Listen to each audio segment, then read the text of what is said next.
யாருக்கு வாழ்நாள் 60 விட கூடுமோ, 60 வயசை விட வாழ்நாள் கூடுமோ, அவர்களுக்கு என்ன செய்யும் என்றால் வாலிபத்துக்கு பிறகு வயோதிபம் வந்துவிடும்.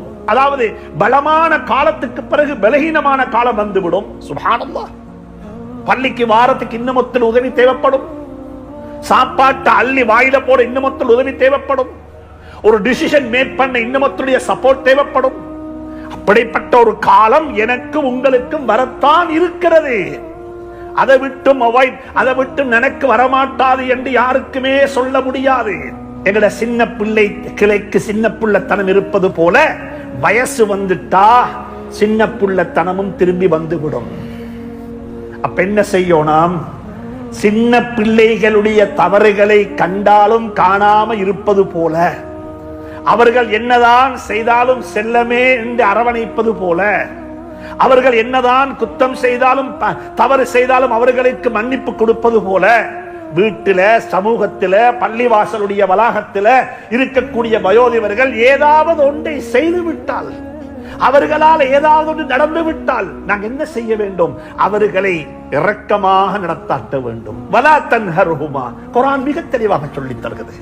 ஒரு வாலிபன், யூத், ஒரு வயோதிபரை அவருடைய வயசுக்காக வேண்டி, இவர் வயசுல மூத்தவர் என்பதற்காக வேண்டி மட்டும் கண்ணியப்படுத்தினால், சங்கைப்படுத்தினால், மரியாதை செய்தால், அல்லாஹ் சுப்ஹானஹு தஆலா அந்த வாலிபனுடைய முதுமை பருவத்தில் அவனை கண்ணியப்படுத்த, சங்கைப்படுத்த அல்லாஹ் சுப்ஹானஹு தஆலா அவனுக்கு போதுமானவர்களை அல்லாஹ் உருவாக்குவான் என்று சொல்லி சொன்னாங்க ஸல்லல்லாஹு அலைஹி வஸல்லம். குழந்தைகள் எப்படி பெற்றோர்கள் எப்படி குழந்தைகளை பார்த்துக் கொள்கிறார்களோ அதை விடவும் எத்தனையோ மடங்கு கூடுதலாக குழந்தைகள் பெற்றோர்களை பார்த்துக் கொள்ள வேண்டும். குழந்தைகளுக்காக வேண்டித்தான் அனைத்தையுமே செய்கின்றோம். பெற்றோருக்காக வேண்டி வாழக்கூடிய குழந்தைகள் நம்மில் எத்தனை பேர் இருக்கிறார்கள்?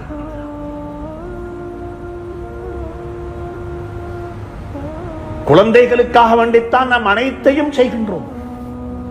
நம் அனைவரும் அதற்காக வேண்டித்தான் செய்து கொண்டே இருக்கின்றோம். அதற்காக வேண்டி உழைத்துக் கொண்டே இருக்கின்றோம். ஆனால் ஒரு கணம் யோசிக்க வேண்டும். எனக்காக வேண்டி வாழ்ந்த பெற்றோருக்கு, எனக்காக வேண்டி வாழ்ந்த என்னுடைய பெற்றோருக்கு நான் என்ன செய்திருக்கின்றேன், என்ன செய்து கொண்டிருக்கின்றேன்? என்ன அவர்கள் ஒரு நாள் கூட தனிய விடவில்லை, என்ன ஒரு நாள் கூட அவர்கள் தனிய விடவில்லை. என்னை பற்றி சுகம் விசாரித்துக் கொண்டே இருந்தார்கள், என்னுடைய நலனை கேட்டுக்கொண்டே இருந்தார்கள், என்னுடைய தேவைகளை அனைத்தையும் பூர்த்தி செய்தார்கள். அவர்களுக்கு நான் மட்டுமல்ல குழந்தை, அவர்களுக்கு இன்னும் குழந்தைகள் இருந்தார்கள். ஆனால் எனக்கு அவர்கள் மட்டும்தான் தாய் தந்தை, வேறு யாரும் இல்லை.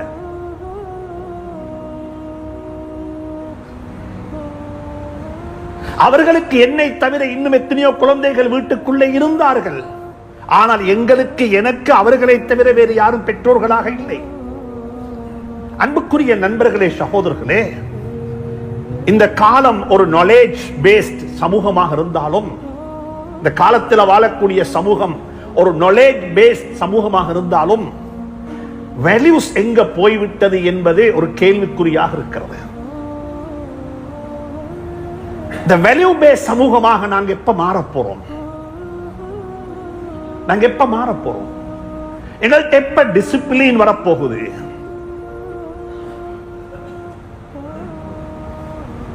ஒரு பெரிய ஒரு ஆலிமிடத்தில் ஒரு கேள்வி கேட்கப்பட்டது, முஸ்லிம்களுடைய விடிவு காலம் எப்ப வரும் என்று சொல்லி. அவர் சிரித்துக் கொண்ட கதை சிரித்துக் கொண்டே ஒரு பதில் சொன்னாரு. என்றைக்கு பள்ளிக்கு வரக்கூடிய மக்கள் அவர்களுடைய ஸ்லீப்பரை சரியாக கலட்டுவார்களோ அதற்கு பிறகு அதை பார்ப்போம் என்று சொல்லி.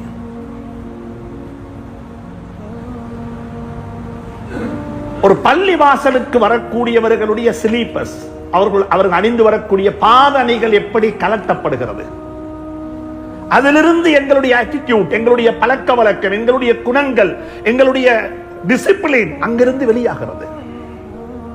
ஸல்லல்லாஹு அலைஹி வஸல்லம் அதை கூட சொன்னார்கள். அதை கூட சொன்னார்கள். நீங்க பள்ளிக்கு வாரீங்க, ஜமாத்து நடந்து கொண்டிருக்குது, அப்பையும் அமைதியாகத்தான் வர வேண்டும். ஜமாத்தை பிடிக்கணும் என்று ஓடி வரக்கூடாது. இது ஹதீஸ், இது ஹதீஸ். பதட்டம், அவசரம், அடித்துக் கொண்டு வரணும், வாகனத்தை எவ்விடத்திலே போட்டுட்டு வரலாம், ஸ்லீப்பர்ஸ் எங்கட பாதனைகளை எவ்விடத்திலையும் எப்படியும் கழட்டி விட்டு வரலாம். அன்புக்குரிய நண்பர்களே, சகோதரர்களே, டிசிப்ளின் சொல்லி தந்த மார்க்கம், அழகான பண்புகளை சொல்லி தந்த மார்க்கம், அழகான வேல்யூஸ் சொல்லி தந்த மார்க்கம். கொஞ்சம் ஒவ்வொருத்தரும் நான் என்னிடத்தில் கேட்டுக்கொள்கிறேன், நீங்க உங்கள்கிட்ட கேட்டு பாருங்க, இந்த வேல்யூஸ் என்னிடத்தில் எத்தனை வீதம் இருக்கிறது? உங்களுக்கு தெரியும், சமூக வலைத்தளங்கள்ல வைரலாக எல்லா இடத்திலையும் போன ஒரு வீடியோ கிளிப்பை பார்த்திருப்பீங்க. ஒரு முஸ்லீம் தாயினுடைய ஜனாசா, ஒரு முஸ்லீம் தாயினுடைய ஜனாசா 6.5 வருஷம் ஒரே சிங்கள சகோதரர்களால் நடாத்தப்படக்கூடிய ஒரு முதியோர் இல்லத்தில் இருந்து கஃன் செய்யப்பட்டு சந்தூக்குல தூக்கி கொண்டு வராங்க. இந்த நாட்டில் 20 லட்சம் முஸ்லீம்கள் வாழ்றாங்க. நாங்க குர்ஆன், ஹதீஸ், மார்க்கம், இஸ்லாம் என்றெல்லாம் பேசுறோம். எங்கள்கிட்ட என்ன ஏற்பாடு இருக்குது இப்படிப்பட்ட முதியோர்களை அரவணைப்பதற்கு? என்னோட சமூகத்தில் இந்த எல்டர்ஸுக்கு என்ன கேயா? அவங்களை எங்க வச்சிருக்கிறோம்? இன்றைக்கு நான் உங்கள்கிட்ட பேசிக் கொண்டிருக்கிறேன், எனக்கு முதுமை இருக்கிறது, எனக்கு முதுமை இருக்கிறது. அல்லாஹ் சுப்ஹானஹு வ தஆலா குர்ஆன்ல மிக தெளிவாக சொல்லுகிறான், மனிதனுடைய லைஃப் சர்க்கிள் ஒன்று இருக்குது. மனிதனுடைய லைஃப் சர்க்கிளை பத்தி அல்லாஹ் சொல்லுகிறான், அல்லாஹுல்லதீ ஹலகக்கும் மின் ضعஃபின். நீங்க பிறக்கும் பொழுது அல்லாஹ் உங்களை பலகீனமாகத்தான் படைத்தான். சின்ன பிள்ளைய பாருங்க, எதுவுமே செய்து கொள்ள முடியாது, கண் இருக்குது, காது இருக்குது, எல்லாம் இருக்குது. பலகீனமாக உங்களை நான் படைத்தேன். எல்லா வகையான பலகீனமும் இருந்துச்சு. உம்மா தாய் தூக்கி நெஞ்சோடு சேர்த்தி பால் தந்தில்லாவிட்டால் பால் கூட குடிக்க முடியாது, ஒன்றுமே தெரியாது. ஹுவல்லதி வல்லாஹு அக்ரஜக்கும் மின் புத்தூனி உம்மஹாத்திக்கும் லா தஅலமூன ஷைஆ. ஒன்றுமே தெரியாது. என்ற உம்மை யாரு, என்ற பால் எங்க இருக்குது, சாப்பாடு என்ன, ஒன்றுமே தெரியாது. எந்த எபிலிட்டியும் இல்லை. அப்படிப்பட்ட ஒரு பலகீனமான நிலையில எங்களை அல்லாஹ் படைத்து அல்லாஹ் சொல்லுகிறான், சும்ம ஜஅல மின் பஅதி ضعஃபின் குவ்வா.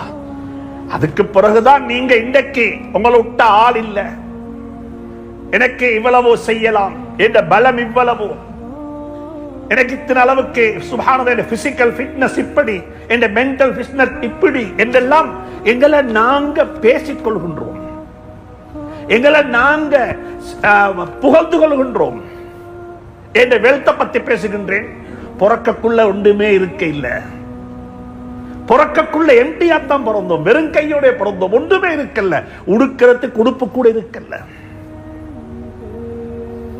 உடுக்கிறதுக்கு உடுப்பு கூட இருக்கல்ல, உடுப்பும் இல்லாமத்தான் உலகத்துக்கு வந்தோம்.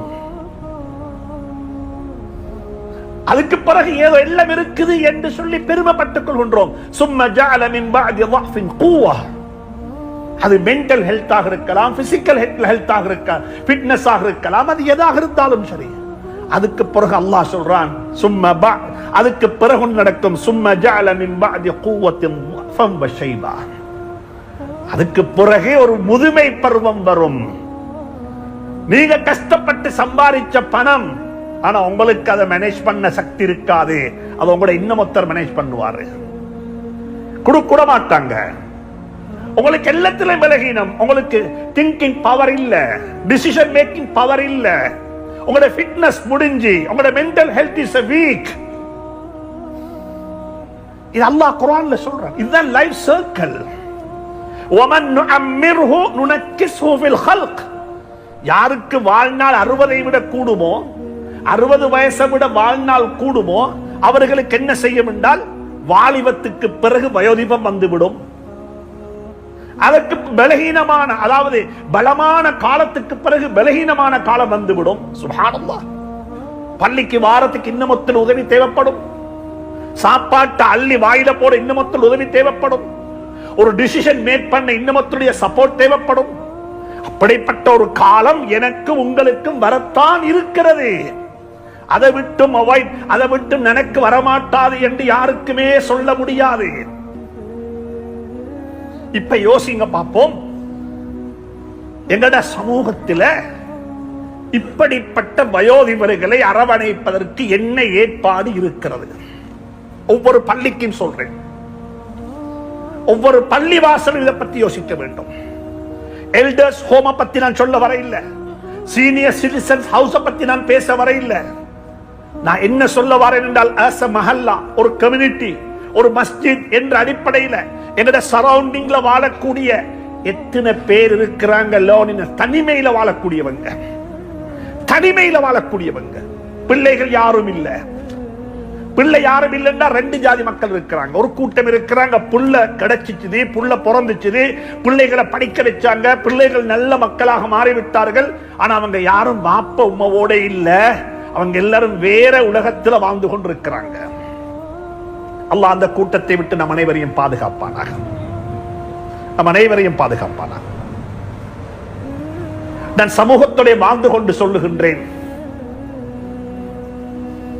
ஏவோட பிள்ளைகள் யாரும் வர இல்லையா என்று கேட்டா கண்ணால கண்ணீர் கொட்டிக்கொண்டு சொல்லக்கூடிய பெற்றோர்களை பார்த்திருக்கின்றேன், கேட்டிருக்கின்றேன். அவங்க நல்லக வாழட்டுமே, ஏன் நாங்க அவங்களுக்கு டிஸ்டர்பாக மாறணும்?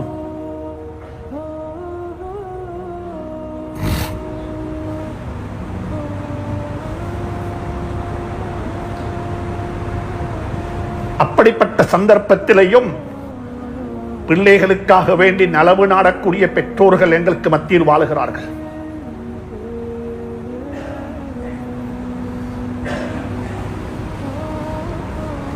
அன்புக்குரியவர்களே, நண்பர்களே, சகோதரர்களே, அவர்களுடைய சோக கதைகள் ஏராளம்.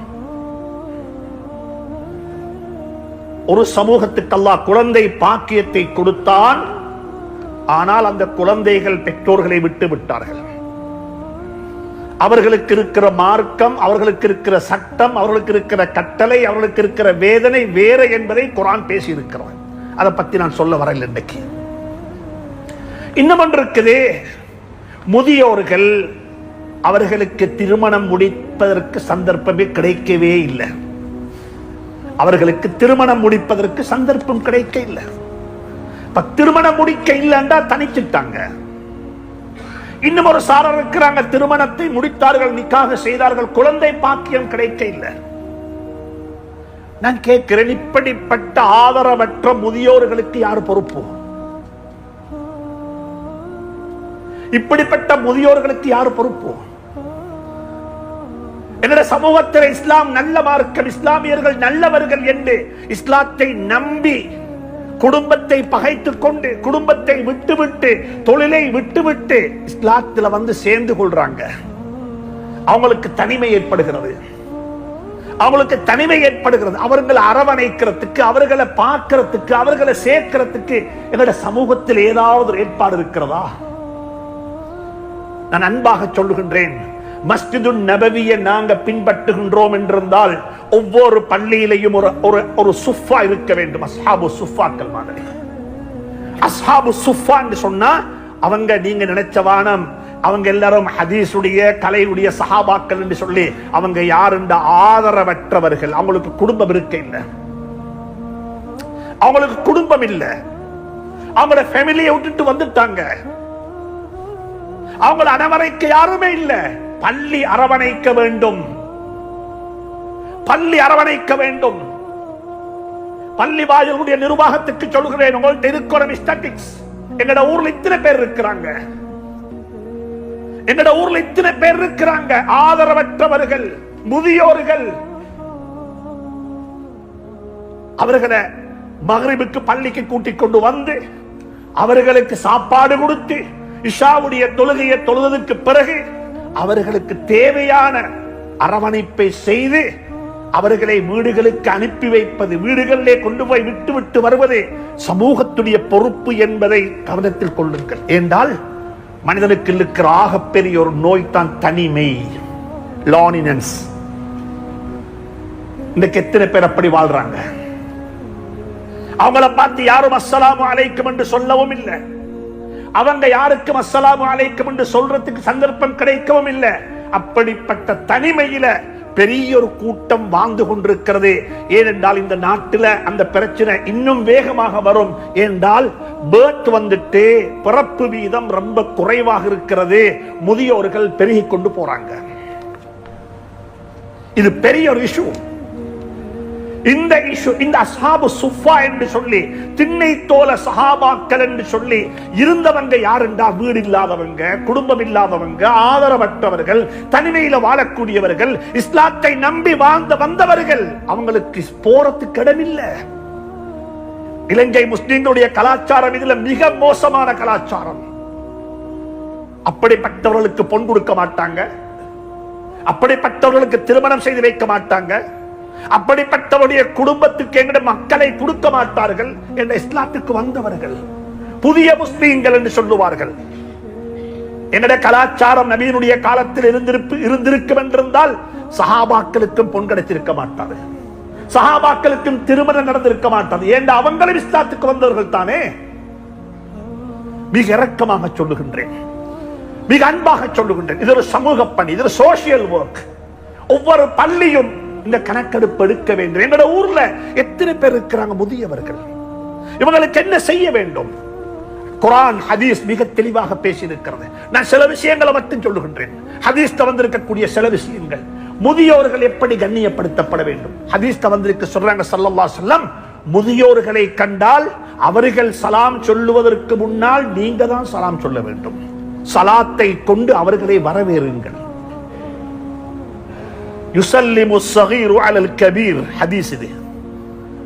சிறுவர்கள் வயதுல சின்னவங்க பெரியவர்களுக்கு சலாம் சொல்ல வேண்டும். அது சின்ன தம்பி பெரிய நானக்கு. ஊர்ல இருக்கிற வாலிபர்கள் வயோதிபர்களுக்கு, குழந்தைகள் பெற்றோருக்கு, மாணவர்கள் ஆசிரியர்களுக்கு சலாம் சொல்லி அஸ்ஸலாமு அலைக்கும் வரஹ்மத்துல்லாஹி வபரகாத்துஹு மிக அன்பாக சொல்லுகின்றேன். அந்த சலாத்தையும் சும்மா சொல்ல வானம், அர்த்தத்தை விளங்கி சொல்லுங்க, அர்த்தத்தை விளங்கி சொல்லுங்க. நீங்க துஆ செய்யுங்க அவங்கள பார்த்து, அஸ்ஸலாமு அலைக்கும் வரஹ்மத்துல்லாஹி வபரகாத்துஹு, அல்லாஹ்வுடைய சாந்தி சமாதானம், அல்லாஹ்வுடைய காணிக்கை உங்களின் மீது உருவாகட்டும் என்று சொல்லி உங்களுக்கு ஒருத்தர் விளங்குற மொழியில சலாம் சொன்னா எப்படி இருக்கும்? உங்களுக்கு விளங்குற மொழியில் ஒருத்தர் சலாம் சொன்னா எப்படி இருக்கும்? உங்களை சந்திச்சவங்கள்ட்ட சொன்னார் அல்லாஹ்வோட வாழ்நாள் நிறுத்தி வைக்கட்டும், அல்லாஹ் உங்களுக்கு தேக ஆரோக்கியத்தை தரட்டும் என்று தமிழ்ல ஒருத்தர் நீங்க விளங்குற லாங்குவேஜில் உங்களுக்கு சொன்ன எப்படி சந்தோஷமாக இருக்கும்? சலாத்தை சொல்லக்குள்ளேயும் அந்த உணர்வை கொண்டு வாங்க. சலாம் என்றது சும்மா ஒரு அரபிக் வேர்ட் அல்ல, அது ஒரு பிரார்த்தனை, அது ஒரு துஆ. அது அவர் விஷ் பண்றோம், அஸ்ஸலாமு அலைக்கும், அல்லாஹ்வுடைய சாந்தி சமாதானம் உங்கள் மீது உண்டாகட்டும், உங்கள் மீது சலாம் உண்டாகட்டும், அல்லாஹ்வுடைய காணிக்கை உங்கள் மீது உண்டாகட்டும் என்று சொல்லி அவருக்கு துஆ செய்கின்றோம். இது சொன்னாங்க ஸல்லல்லாஹு அலைஹி வஸல்லம். சலாத்தை பத்தி சொல்லி தந்தாங்க. முதலாவது சலாத்தை கொண்டு ஆரம்பிங்க. பெரியவர்களை கண்ட அப்படியே ஓரமா போக வானம், பெரியவர்களை கண்ட ஒதுங்கி போக வானம். சலாம் சொல்லி அவர்களை வரவேறுங்கோ என்று சொல்லி இஸ்லாம் சொல்லி தந்திருக்கிறது. இரண்டாவது சொல்லி இருக்குது, ஆரம்பத்தில் சொன்னேன், எங்கட சின்ன பிள்ளை கிளைக்கு சின்ன பிள்ளைத்தனம் இருப்பது போல வயசு வந்துட்டா சின்ன பிள்ளைத்தனமும் திரும்பி வந்துவிடும். அப்ப என்ன செய்யணும்? சின்ன பிள்ளைகளுடைய தவறுகளை கண்டாலும் காணாம இருப்பது போல, அவர்கள் என்னதான் செய்தாலும் செல்லமே என்று அரவணைப்பது போல, அவர்கள் என்னதான் குத்தம் செய்தாலும் தவறு செய்தாலும் அவர்களுக்கு மன்னிப்பு கொடுப்பது போல, வீட்டில சமூகத்தில பள்ளிவாசலுடைய வளாகத்தில இருக்கக்கூடிய வயோதிபர்கள் ஏதாவது ஒன்றை செய்து விட்டால், அவர்களால் ஏதாவது ஒன்று நடந்து விட்டால் நாங்க என்ன செய்ய வேண்டும்? அவர்களை இரக்கமாக நடத்தாட்ட வேண்டும். வலா தன்ஹர்ஹுமா, குர்ஆன் மிக தெளிவாக சொல்லித் தருகிறது. உங்களோட பெற்றோர்களுக்கு சிறு பிராயம் வந்து விட்டது, சின்ன பிள்ளையாக மாறிவிட்டார்கள். வலா தன்ஹர்ஹுமா, வலா தன்ஹர்ஹுமா. நாங்க சின்ன காலத்தில் என்னெல்லாம் செஞ்சிருப்போம்? எங்கட பெற்றோர்கள் கண்டித்திருந்தால், தண்டித்திருந்தால், ஓரமாக்கி இருந்தால், ஒதுக்கி இருந்தால் எப்படி இருக்கும்? பெற்றோர்களுடன் மட்டுமல்ல, முதியோர்களுடன் என்ற திருமணம் முடிக்க இல்ல, முதுமை பருவத்தை அடைந்து விட்டார்கள், திருமணம் முடித்து விட்டார்கள், குழந்தை பாக்கியம் கிடைக்க இல்ல, முதுமை பருவம் வந்து விட்டது, குழந்தை பாக்கியம் கிடைத்தது, ஆனால் என்ன செய்ய, அந்த குழந்தைகள் பாக்கியமற்ற குழந்தைகளாக மாறிவிட்டார்கள். அப்படிப்பட்ட முதியவர்களை எங்களுக்கு விட்டுவிட முடியுமா? ஓரமாக்க முடியுமா? ஒதுக்கி வைக்க முடியுமா? நாங்கள் எல்லாரும் பொறுப்புதாரிகள். எனவே அன்புக்குரியவர்களே, பெற்றோர்களுக்கு என்ன செய்ய வேண்டும், முதியவர்களுக்கு என்ன செய்ய வேண்டும் என்பதை இந்த சமூகம் உடனடியாக சிந்திக்க வேண்டும், அவசரமாக சிந்திக்க வேண்டும். வைத்தியசாலைகளில் போய் பார்த்தால் அட்மிட் பண்ணிட்டு போனாங்க, டிக்கெட் வெட்டப்பட்டிருக்குது, டிஸ்சார்ஜ் பண்ணிட்டாங்க, கூட்டிக் கொண்டு போக யாரும் வர இல்லை. மிம்பர்கள்ல சொல்ல வேண்டி இருக்குது, இந்த ஹாஸ்பிட்டல் இப்படிப்பட்ட ஒரு முஸ்லிம் உம்மை இருக்கிறா, யாரு சரி விருப்பம் எடுத்துக்கொண்டு போய் அவங்கள பராமரிங்கொண்டு சொல்லக்கூடிய அளவுக்கு இன்றைக்கு மிம்பர்கள் இருந்து அனௌன்ஸ் பண்ண வேண்டிய நிலைக்கு இந்த சமூகத்துடைய விழும்பியம், இந்த சமூகத்துடைய பண்பாடு, இந்த சமூகத்துடைய வேல்யூஸ் போய்விட்டது என்பது தான் கவலை.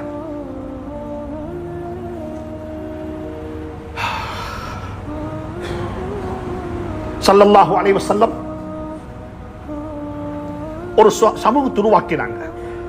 எப்படிப்பட்ட சமூகம் என்றா, பெரியவர்கள் எப்படி தெரியுமா மதிச்சாங்க? ஒரு வரலாறு ஹதீஸ் சொல்ற கேளுங்க, புகாரில வரக்கூடிய ஹதீஸ்.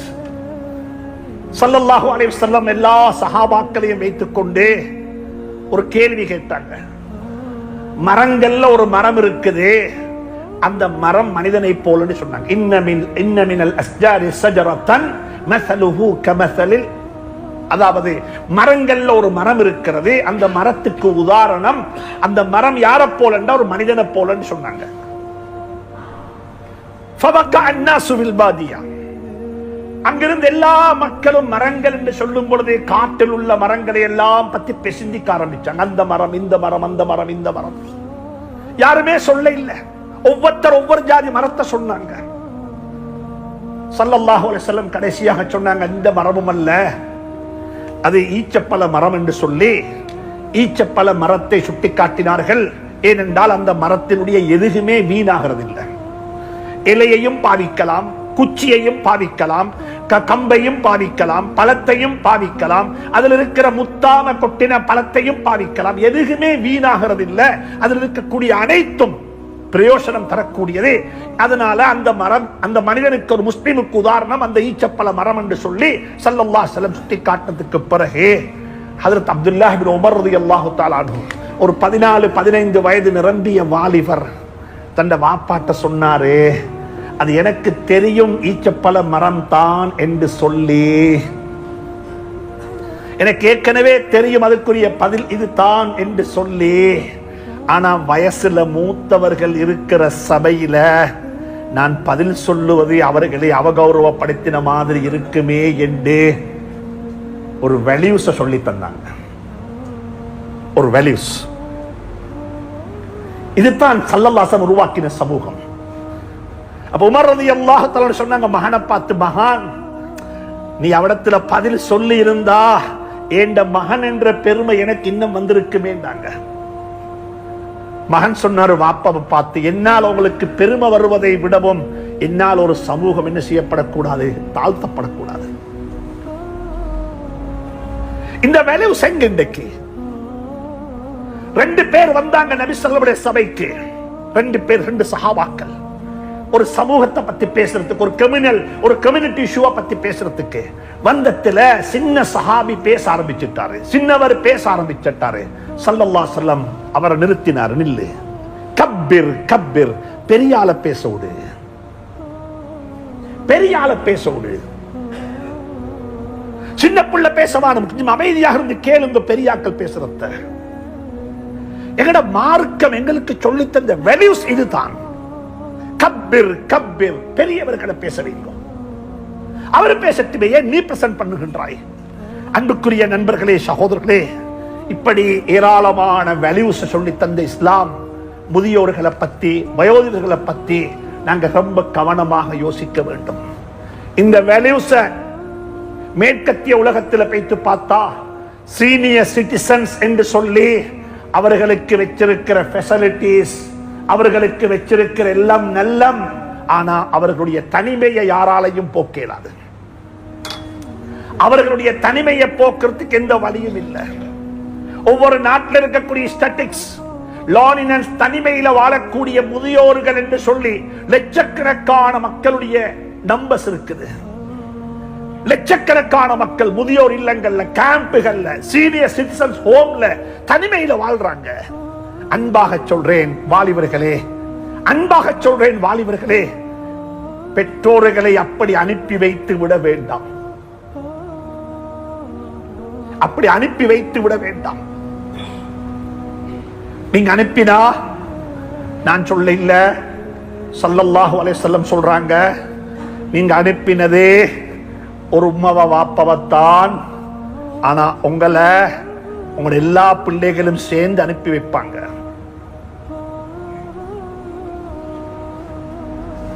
ஹதீஸ்ல வந்திருக்கு, ஸல்லல்லாஹு அலைஹி சொன்னாங்க, மா அக்ரம முஸ்லிமுன் மா அக்ரம ஷாபுன் ஷைஹன் லிஸின்னிஹி. எந்த ஒரு குழந்தை, எந்த ஒரு வாலிபன், யூத், ஒரு வயோதிபரை அவருடைய வயசுக்காக வேண்டி, இவர் வயசுல மூத்தவர் என்பதற்காக வேண்டி மட்டும் கண்ணியப்படுத்தினால், சங்கைப்படுத்தினால், மரியாதை செய்தால், அல்லாஹ் சுப்ஹானஹு தஆலா அந்த வாலிபனுடைய முதுமை பருவத்தில் அவனை கண்ணியப்படுத்த, சங்கைப்படுத்த அல்லாஹ் சுப்ஹானஹு தஆலா அவனுக்கு போதுமானவர்களை அல்லாஹ் உருவாக்குவான் என்று சொல்லி சொன்னாங்க ஸல்லல்லாஹு அலைஹி வஸல்லம். அதனால தொழாதவனுக்கு தண்டனை ஆகிரத்தில் கிடைக்கும். சில பாவங்களுக்கு தண்டனை ஆகிரத்தில் கிடைக்கும். சில பாவங்களுக்கு தண்டனை வாழ்க்கையிலேயே கிடைத்துவிடும்.